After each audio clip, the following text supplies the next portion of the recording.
ఈరోజు ఎక్కడికక్కడ మనం చూస్తూ ఉంటే అన్నిట్లో దిగజారిపోయే పరిస్థితి వచ్చింది.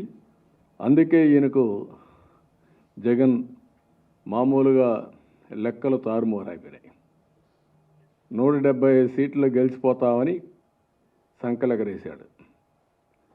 ఇప్పుడు దిగజారిపోయాడు. ఓటమి భయం పుట్టుకుంది తాడేపల్లి ప్యాలెస్లో. దానికోసం ఇప్పుడు 11 మంది ఇన్ఛార్జ్ ఒకటేసారి మార్చేశాడు. అంటే నాకైతే అర్థం కాల. 45 ఏళ్ళు నేను రాజకీయాల్లో ఉన్నాను, కానీ ఎమ్మెల్యేలకు మంత్రులకు ట్రాన్స్ఫర్లు ఉంటాయని నాకు తెలియదు ఇంతవరకు. వాళ్ళు ఎన్నుకుంటారు ఆ నియోజకవర్గంలో, వాళ్ళకి మీరు సీట్ ఇస్తారు, అక్కడ దోపిడీ చేసేసి అక్కడ అన్పాపులర్ అయిపోయి ప్రజలు ఎప్పుడెప్పుడు ఈయన వదిలించుకోవాలంటే ఆ పాపాన్ని ఇంకొక నియోజకవర్గానికి అంటగడతాడంట. ఇక్కడ చెల్లని కాసు అక్కడ చెల్లుతుంది. అంటే ఎంత బ్రహ్మాండి వీళ్ళకు. ఎక్కడికి పోతున్నారు మీరు? 4.5 సంవత్సరాలుగా 5 సంవత్సరాలుగా మీ ఎమ్మెల్యేలు ఆంబోతుల మారిగా రోడ్డు మీద పడి ఎక్కడికక్కడ భయభ్రాంతులు చేశారు మీ వాళ్ళందరూ. మామూలు కూడా కాదు. ఆడపిల్లలకు రక్షణ లేకుండా పోయింది, ప్రజానీకం యొక్క ఆస్తులకు రక్షణ లేకుండా పోయింది. మీకు ఏ దొరికితే చేశారు. అది చేసి ఈరోజు ప్రజలు రివోల్ట్ అయి తిరుగుబాటు చేసే పరిస్థితి వస్తే అందరినీ ట్రాన్స్ఫర్ చేస్తాడంట. 5 మంది దళితుల్ని ట్రాన్స్ఫర్ చేశాడు. అందులో 3 మంత్రులు, 2 మంత్రులు దళితులు, ఒక బీసీ మంత్రి, ఇంకో పక్కన 3 బీసీ ఎమ్మెల్యేలు. అందరినీ ట్రాన్స్ఫర్ చేసి మళ్ళీ గెలిపించేస్తాడంట. 170 మంది గెలిపించేస్తాడంట. అంటే నేను అడుగుతున్నా, నీకు బీసీ మీద అంత ప్రేమ ఉంటే పులివెందుల నెంబర్ 1 సీట్ కదా, ఆ సీట్లో నువ్వు గెలిపించచ్చు కదా. నువ్వు పెద్ద మహానాయకుడివి కదా, నువ్వు ఎక్కడన్నా గెలుస్తావు కదరా. నిలబడి వేరే కాన్స్టిట్యున్సీ తేలిపోతే నీ పని కూడా. పులివెందులు కాకుండా ఇలాంటి తప్పుడు మార్గాలు పెట్టి అక్కడుండే పులివెందుల్లో ఉండే క్యాండిడేట్ని కూడా ఎన్ని ఇబ్బందులు పెట్టాలో నిన్న చూసి 2వ సారి జైలు పోయి వచ్చాడు. ఇంకెన్నిసార్లు పోవాలో చూడాలి. ఎలక్షన్స్ ముందు ఎన్నిసార్లు పోయినా ఈసారి ఏమవుతుందో వీళ్ళు చూడబోతున్నారు. ఇంకొక పక్కన మనం చూస్తూ ఉంటే, ఓకే వీళ్ళందరినీ చేసావు కదా, బాలినేని పైన ఎన్ని విన్యాసాలు జరిగాయి. సీట్ ఇవ్వని అని చెప్పావా? ట్రాన్స్ఫర్ చేస్తా అని చెప్పావా? కాకినాడ ఎమ్మెల్యే ఉన్నాడు కదా, మొత్తం దోపిడీ అంతా నీ బినామీ ఆయనే కదా, మొత్తం ఆయనగా చేసే పనులని అందరూ ఆందోళన చేశాం కదా. నేను కూడా పోయి మొన్న ఆందోళన చేశాం కదా, ఇసుకంతా చూపించాం కదా. ఈ ఇసుక ఎవరిదో చెప్పండి ఆ మీరని. పేరు ఎందుకు చెప్పడం, నేను వాళ్ళ పేరు చెప్తే నాకే చిన్నతనం. ఏం చేశావు అంటే, దోపిడీదారులు నీ మనుషులైతే నీ పేరు పెట్టి దోపిడీ చేస్తే అది దోపిడీ కాదు. ఏదో ఎస్సీలు వీళ్ళంతా ఉంటే అమాయకులు కాబట్టి వాళ్ళ సీట్లు తీసేస్తావు, ఇప్పుడు బయట పంపించేస్తావు. ఇంకొక పక్కన మీరు చూస్తే ఇన్ని చెప్పాం.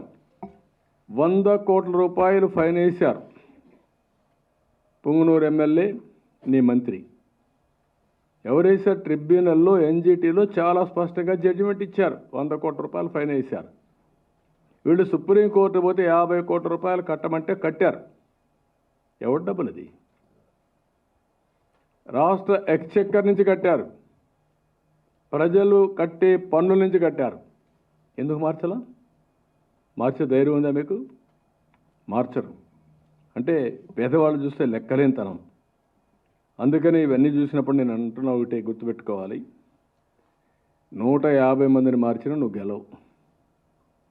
గుర్తుపెట్టుకో. నువ్వు చెప్పుకోవచ్చు, డబ్బులు ఇచ్చి సర్వేలు చేసి వేసుకోవచ్చు, ఎగరచ్చు. ఈ రోజుటికి ప్రజల్లో చాలా వ్యతిరేకత ఉంది. ఇప్పుడిప్పుడు బయటపడుతున్నారు. జనవరిలో మీరు చూస్తారు, ఫిబ్రవరి మార్చిలో మీరు చూడండి. నోటిఫికేషన్ వచ్చిన తర్వాత మీరు చూడబోతున్నారు. అడ్రస్ కూడా, ఒక్కొక్కరు అడ్రస్ కూడా ఉండరు. వీళ్ళ యొక్క డిపాజిట్ గల్లంతా. ప్రజల అభిప్రాయం మేరకు తమ పార్టీ టికెట్లు ఇస్తుందన్నారు చంద్రబాబు నాయుడు. కుప్పంలోనూ ప్రజాభిప్రాయ సేకరణ చేస్తామన్నారు. ఇందుకోసం కొత్త టెక్నాలజీ వినియోగిస్తామని చెప్పారు. కూడా ప్రజాభిప్రాయ సేకరణ చేస్తా IVRS ద్వారా. అది చేస్తాను, వేరియస్ సోర్సెస్ చేస్తాను. నేను ఎక్కడా తప్పు చేయకుండా వీలైనంత వరకు ప్రజల ఆమోదం, వాళ్ళ క్యాండిడేట్ని చూసి తాడేపల్లి ఆమోదం, మా క్యాండిడేట్ ప్రజా ఆమోదం. రేపు జరగబోయే సైకో జగన్కి, రాష్ట్ర ప్రజలకి మళ్ళీ అందరం కలిసి పోరాడి ఈ రాష్ట్ర భవిష్యత్తును కాపాడుకుందాం. దానికి మీరందరూ ముందుకు రావాల్సిందిగా మరొక్కసారి కోరుతూ, ఈ నూతన విధానం కూడా నేను ఎవరికి చెప్పను, ఎక్కువ విండో కూడా ఇవ్వను. నాకు తప్ప ఆ ఇన్ఫర్మేషన్ ఎక్కడ ఉండదు. ఆ ఇన్ఫర్మేషన్ అనేది ఇక్కడ పెడితే లేనిపోయిన అపోహలు వస్తాయి. అవన్నీ పెట్టుకొని ఎవరెవరిని ఏ విధంగా రైట్ ప్లేస్లో పెట్టాలో పెడుతూనే అందరినీ కన్విన్స్ చేసి రాబోయే ఎన్నికల్లో ఒకటే మళ్ళీ కొడుతున్న మా పార్టీ వాళ్ళకి కానీ బయట వాళ్ళకి కానీ ఈ ఎన్నికలు మాత్రం చాలా హిస్టారికల్ ఎన్నికలుగా మిగిలిపోతాయి. అది గుర్తుపెట్టుకోవాలి. అవసరమైతే ప్రతి ఒక్కరూ ఈ రాష్ట్రం కోసం త్యాగం చేయాలి. రాజకీయ నాయకులే కాకుండా, రాజకీయ కార్యకర్తలే కాకుండా ప్రజలు కూడా త్యాగం చేసే పరిస్థితికి రావాలి. అప్రమత్తంగా ఉండాలి, ఉండి రాష్ట్రాన్ని కాపాడుకోవాలి. వైసీపీ నేతలకు బంపర్ ఆఫర్ ఇస్తున్నారు చంద్రబాబు. ఎవరైనా టీడీపీలో చేరతామంటే పరిశీలన చేస్తామంటూ డోర్లు ఓపెన్ చేశారు. మునిగిపోయే పడవని దూకేయాలనుకుంటారు కదా, అది తప్పే ఉంది. చిల్లుబడింది, నీళ్ళన్నీ వస్తున్నాయి. ఇంక it is matter of time, అది మునిగిపోతుంది. అందరికీ తెలుసు ఆ పడవ మునిగిపోతుందని. ఈసారి మునిగిపోతే శాశ్వతంగా మునిగిపోతుంది. ఆ పార్టీకి ఒక చరిత్ర లేదు, ఒక పద్ధతి లేని పార్టీ, పునాదులు లేని పార్టీ, పునాదులు లేకుండా కూలిపోతుంది. ఆ విషయం మీరు గుర్తుపెట్టుకోవాలి. ఇలాంటి అరాచకాలు చేసిన తర్వాత ప్రజలు ఎవరు దాన్ని క్షమించరు.